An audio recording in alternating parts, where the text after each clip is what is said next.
আসসালামু আলাইকুম। আসুন আমরা একটি রুব্রিক সম্পর্কে জানব। মাইন্ড চ্যাপ্টার থেকে delusion, DELU,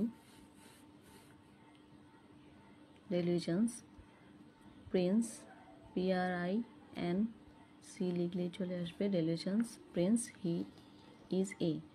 Prince he is a type করলেই চলে আসলো অ্যাডাম আর ভিরেট্রাম অ্যালবাম। অ্যাডামাস মেডিসিন আর ভিরেট্রাম অ্যালবামের মধ্যেও পার্থক্য রয়েছে। আমরা আজকে ভিরেট্রাম অ্যালবাম সম্পর্কে জানবো। ডেলিউশন, প্রিন্স হি ইজ এ, এই রুব্রিকটির পেশেন্ট নিজেকে রাজপুত্র মনে করে, অর্থাৎ রোগীর বাবা ভ্যান গাড়ি চালায় অথচ স্কুলে সবাইকে বলে 4 চাকা চালায়। এত গরিব ঘরে জন্ম অথচ শহরের নাম করা স্কুলে পড়তে হবে, না হলে পড়বে না। এটা তো রাজকীয় বায়না, তাই না?